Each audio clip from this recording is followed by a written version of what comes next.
ओम शांति। नवरात्रे चल रहे हैं, बहुत सारे लोग व्रत रखते हैं, बहुत सारे नित्य नियम करते हैं, लेकिन आज हमें कुछ ऐसी विधियां भी अपनानी है जो हमारे घर के अंदर सुख शांति भी लाएं, हमारे जीवन में भी वो पॉजिटिव एनर्जी लाएं। क्योंकि आज ज़रूरत हमें घर को भी बदलने की है और घर के साथ साथ स्वयं को बदलने की भी है। ओनली हमें इस व्रत में ये ध्यान रखना है कि आखिर मुझे कौन सा व्रत भी लेना है और किन संकल्पों का व्रत लेना है। क्योंकि व्रत बहुत प्रकार के हैं। एक होता है खान पान का व्रत, जो हम खाना छोड़ देते हैं या हम व्रत वाली चीज़ें खाते हैं। कोई बुरी बात नहीं है, आप देवियों के लिए व्रत रखते हैं, ये भी अच्छी बात है। क्योंकि बीच बीच में हमें थोड़ा सा आध्यात्मिकता के लिए कहते हैं, भगवान से प्यार के लिए हम लोग अनेक प्रकार की विधियां अपनाते हैं, क्योंकि ये भी प्यार की एक छोटी सी झलक होती है। आज नॉर्मली देखो, कोई भी इंसान भूखा रहना पसंद नहीं करता है, लेकिन जब भगवान की बात आती है या देवियों की बात आती है तो हम सोचते हैं क्यों ना हम भी व्रत रखें। कई बार हम देखा देखी व्रत रखते हैं, कई बार हम भावना के साथ रखते हैं, तो उस भावना का भाड़ा हमें ज़रूर मिलता है। लेकिन हम जो नॉर्मली व्रत रखते हैं उसके साथ साथ मुझे ये भी ध्यान रखना है कि मुझे और कौन सा व्रत रखना है जो आपके इस व्रत को भी पावरफुल बना देगा और आपके घर में आपने जो नवरात्रि की स्थापना की है उसमें भी आपके घर में पॉजिटिव एनर्जी कैसे लाएगा। तो वो संकल्प आपको क्रिएट करने हैं।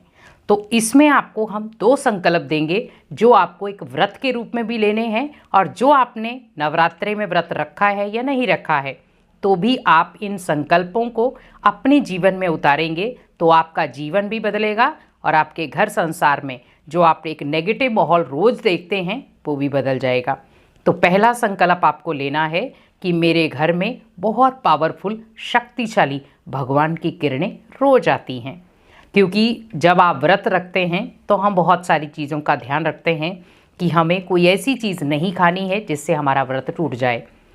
बहुत सारे लोग प्रयास करते हैं, आए देखो छोटे छोटे बच्चे हैं वो भी व्रत रखते हैं कि मम्मी ने रखा, इसने रखा है तो हम इस चीज़ का नियम फॉलो करें। लेकिन आप व्रत रखें कि मुझे आज के दिन जितनी देर भी मैं व्रत रख रहा हूँ या व्रत ख़त्म भी हो जाएंगे तब भी मुझे ये व्रत हमेशा के लिए कायम रखना है।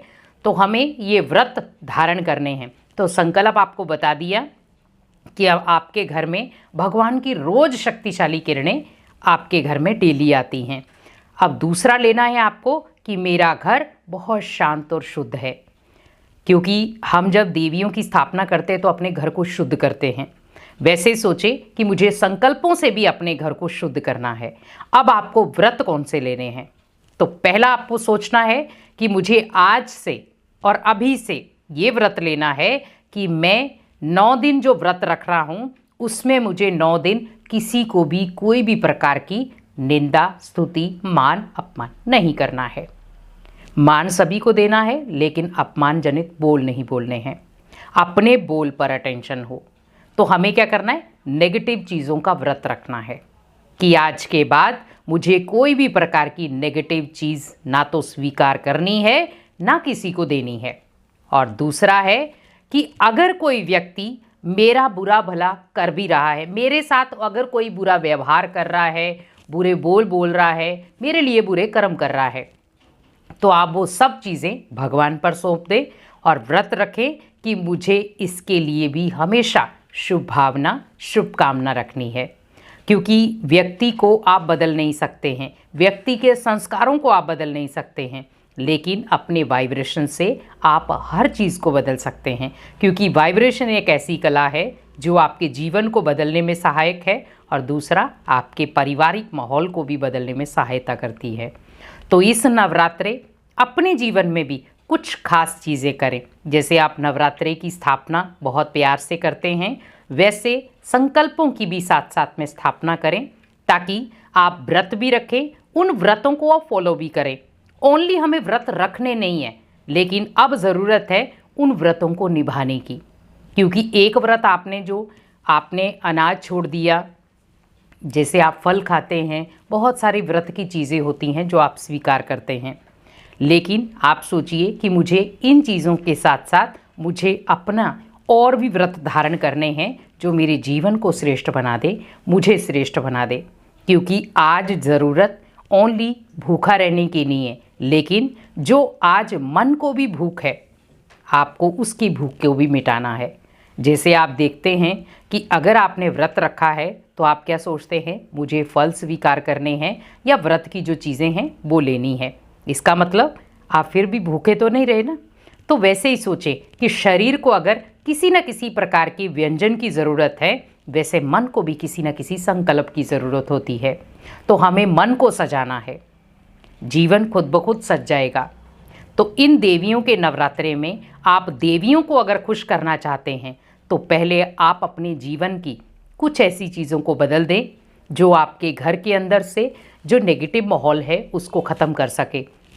और उसमें आपने जो देवियों की स्थापना की है उसके साथ साथ आप संकल्प लें कि देवियों की स्थापना के साथ साथ देवियों का जो पिता है वो भी मेरे घर में इन्हीं के साथ स्थापन हुआ है। तो मुझे क्या करना है, देवियों का भी ध्यान रखना है और देवियों के पिता का भी।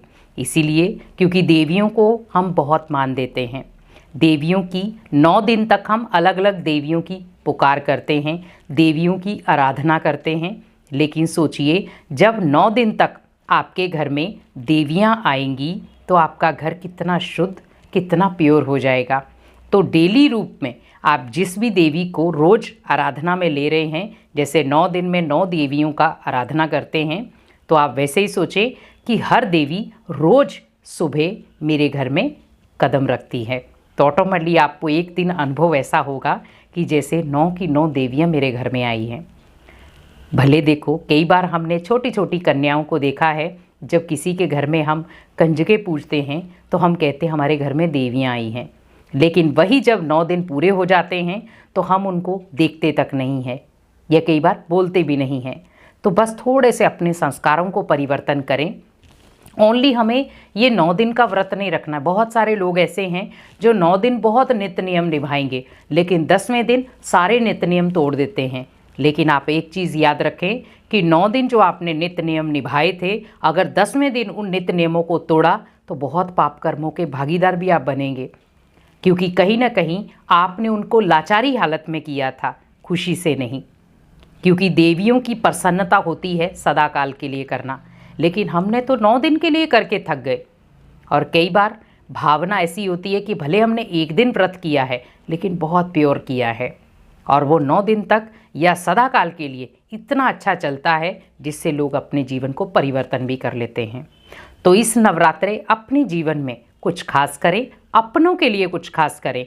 और जो आपको लगता है कि ये व्यक्ति मेरे से बातचीत नहीं करता या कई बार मेरे स्वभाव संस्कार के कारण टक्कर आती है, मनमुटाव होता है, तो आप उन लोगों को भी अपना बना सकते हैं।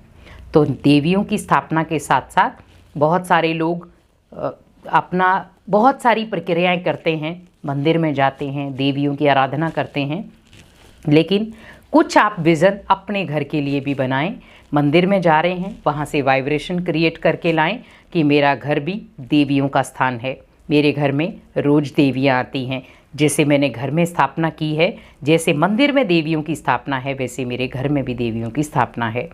तो जब आप ऐसी विधियां अपनाएंगे, पॉजिटिव एनर्जी के साथ अपनाएंगे, तो ऑटोमेटिकली आपका घर, आपको खुद लगेगा कि मेरा घर शांति का कुंड बन गया है, मेरा घर सुख स्वरूप बन गया है, और सभी आत्माएं वहां से सुख और शांति की अनुभूति कर रही हैं।